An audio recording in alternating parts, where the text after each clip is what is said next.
Sejarah model waterfall. Nama model ini sebenarnya adalah linear sequential model. Model ini sering disebut dengan classic life cycle atau model waterfall. Model ini pertama kali yang diperkenalkan oleh Winston Royce sekitar tahun 1970 sehingga sering dianggap kuno, tetapi merupakan model yang paling banyak dipakai dalam software engineering atau SA.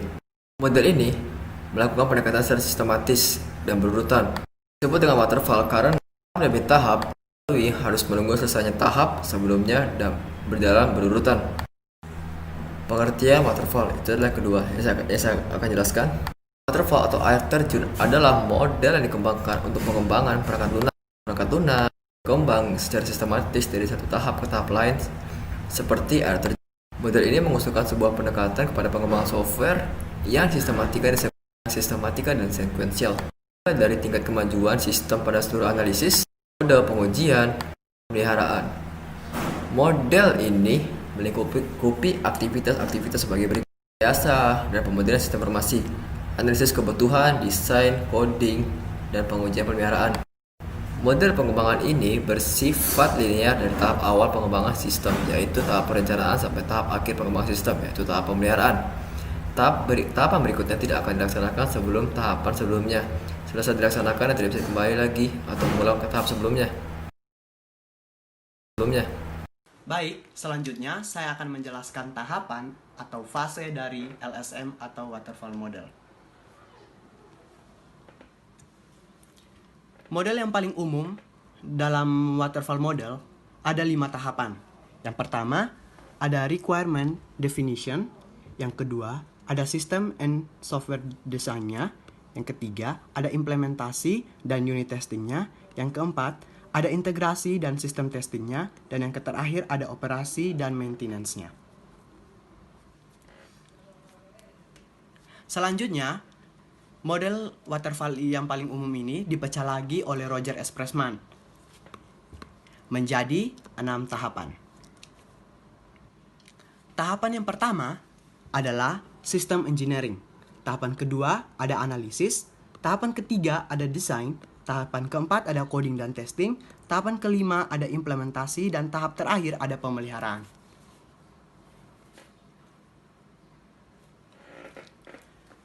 Baik, saya akan menjelaskan 6 tahapan tadi yang dikembangkan oleh Roger S. Pressman.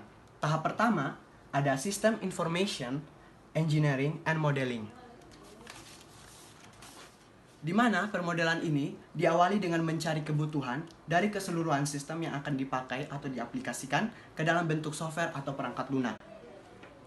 Tahapan ini juga disebut sebagai project definisi, di mana hal ini sangat penting mengingat perangkat lunak yang akan digunakan atau diciptakan harus dapat bekerja sama dengan hardware atau perangkat kerasnya dan juga database-nya.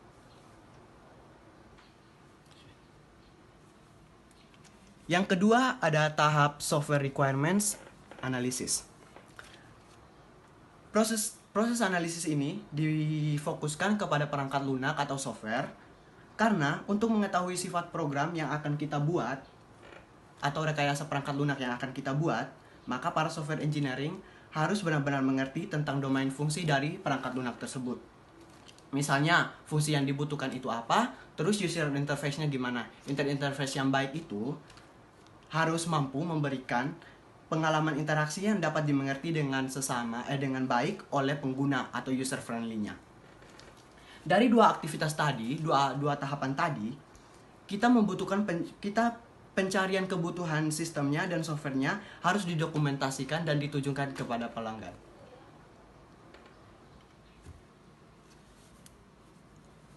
Yang ketiga, ada tahap desain. Proses ini digunakan untuk mengubah kebutuhan ke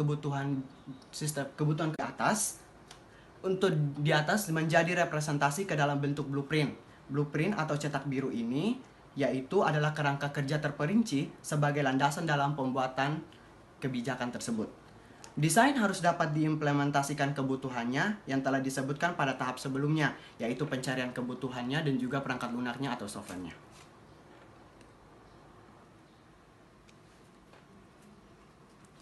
Tahap yang keempat ada coding.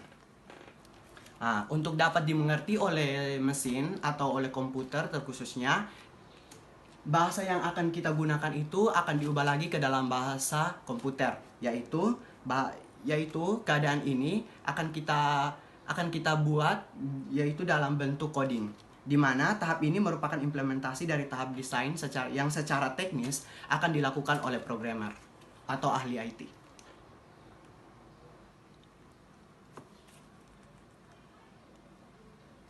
Tahap kelima ada testing dan verification.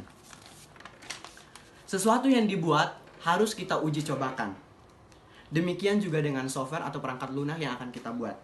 Semua fungsi-fungsi software yang harus diuji cobakan agar software atau perangkat lunak tersebut bebas dari keadaan error. Dan hanya harus benar-benar sesuai dengan kebutuhan yang sudah didefinisikan sebelumnya. Jadi kita memang betul-betul perlu untuk melakukan testing atau kita uji coba kembali ini software yang akan kita buat tersebut. Yang tahap terakhir yaitu maintenance. Maintenance atau pemeliharaan suatu software diperlukan, termasuk di dalamnya adalah pengembangan. Karena software atau perangkat lunak yang dibuat tidak akan hanya seperti itu saja. Jadi seperti ketika dijalankan masih ada error kecil yang tidak ditemukan sebelumnya, atau ada penambahan fitur-fitur yang belum ada pada perangkat lunak tersebut. Pengembangan diperlukan ketika adanya perubahan dari eksternal perusahaan, seperti ketika ada perubahan operating sistemnya dan juga perangkat lainnya. Selanjutnya saya akan membahas tahap pengembangan LSM atau waterfall modelnya. Di sini adanya analisis dan definisi persyaratan, di mana persyaratan pertama, pelayanan, batasan, dan tujuan sistem ditentukan melalui konsultasi dengan user. Yang kedua, perancangan sistem dan software atau perangkat lunak tersebut, di mana kegiatan ini menentukan arsitektur sistem secara keseluruhan. Yang ketiga, implementasi dari pengujian unit, perancangan software atau perangkat lunak tersebut direalisasikan sebagai serangkaian program. Yang keempat, integrasi dan pengujian sistem unit program diintegrasikan atau diuji coba sebagai sistem yang lengkap untuk menjamin bahasa persyaratan sistem yang telah terpenuhi. Yang kelima, ada operasi dan pemeliharaannya, merupakan fase siklus yang paling lama, karena sistem akan diinstal dan dipakai. Perbaikan mencakup koreksi dari berbagai errors, perbaikan dan implementasi unit sistem, dan pelayanan sistem. Terima kasih. Nah, kelebihan dari model waterfall.